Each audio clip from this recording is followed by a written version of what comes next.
Saudara, aktivitas penambangan nikel di Pulau Gak Raja 4, Papua Barat Daya masih dihentikan sementara. Pengelola tambang mengatakan penghentian dilakukan hingga menunggu keputusan dari Kementerian SDM.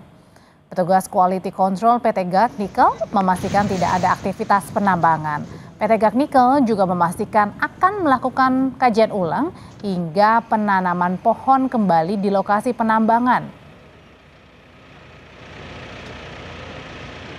Kita tidak lakukan, kita hentikan sementara. Bisa dilihat dari ada unit ekskavator ya yang lagi standby karena kita menghormati keputusan dari Bapak Menteri bahwa kegiatan pertanggal 5 itu kita sudah stop.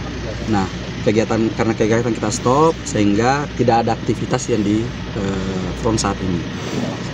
Setelah tambang ini selesai dinyatakan habis, itu akan kita lakukan penataan ulang. Kemudian kita lakukan penebaran tanah atau soil, kemudian terakhir kita lakukan penanaman. Menjaga kelestarian di Raja Ampat itu menyebabkan reputasi kita di mata wisatawan mancanegara kita akan jatuh. Terjadi potensi terjadinya pencemaran lingkungan hidup dan landscape yang terganggunya biodiversity di Raja Ampat.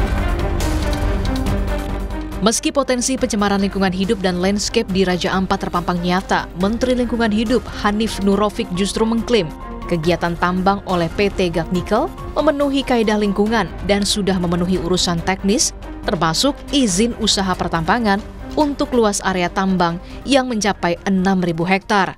Nah, PT GN ini secara status berada di kawasan hutan lindung. Ya, memang kelihatannya pelaksanaan kegiatan tambang nikel di PT Gak ini oleh PT GN ini relatif memenuhi kaidah-kaidah tata lingkungan. Artinya bahwa tingkat pencemaran yang nampak oleh mata itu hampir tidak terlalu serius. Artinya kalaupun ada gejala ketidaktaatannya lebih ke minor-minor saja. Di tengah evaluasi tambang nikel yang sedang digodok pemerintah, pakar strategi pariwisata nasional Taufan Rahmadi justru menekankan Raja Ampat yang sudah ditetapkan sebagai kawasan strategis pariwisata nasional, sehingga fokus pengembangannya harus pariwisata. Aktivitas tambang jelas berdampak buruk pada citra pariwisata Raja Ampat di mata dunia.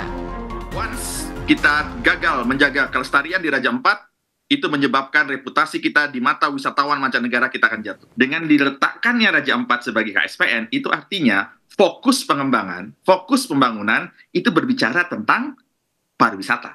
Satu itu. Jangan sampai nanti ketika Raja Ampat ini tanda petik hilang dari konteks target wisatawan premium mancanegara, ini akan berdampak kepada penghasilan masyarakat di sana.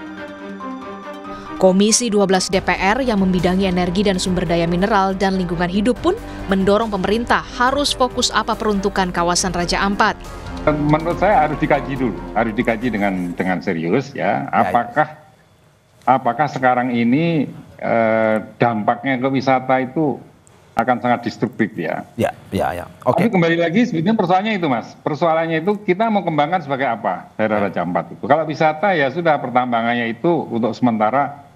Karena ini sudah ada, tentu perlu ada kebijakan khusus bagaimana mengurangi mengurangi aktivitas pertambangan di situ, dan akhirnya nanti pasti juga perlu ditutup itu pertambangan yang ada di daerah Raja Ampat itu.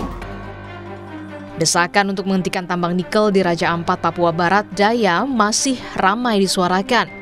Salah satunya dari musisi Indonesia Timur, Ryan Pono, yang berencana akan membuat konser atau gerakan untuk menolak aktivitas tambang di Raja Ampat. Menyuarakan tentang isu Save Raja Ampat ini bukan hanya terjadi di sosial media, tapi mudah-mudahan juga bisa terjadi secara offline. Itu artinya ada pergerakan, ada showcase, ada konser atau apapun output kreatif yang bisa menyuarakan secara langsung terkait isu ini. Tagar Save Raja Ampat satu dari banyaknya desakan hentikan aktivitas tambang di Raja Ampat. Tentu tujuannya adalah demi menjaga kawasan geopark dunia ini dari kerusakan tambang. Tim Liputan, Kompas TV.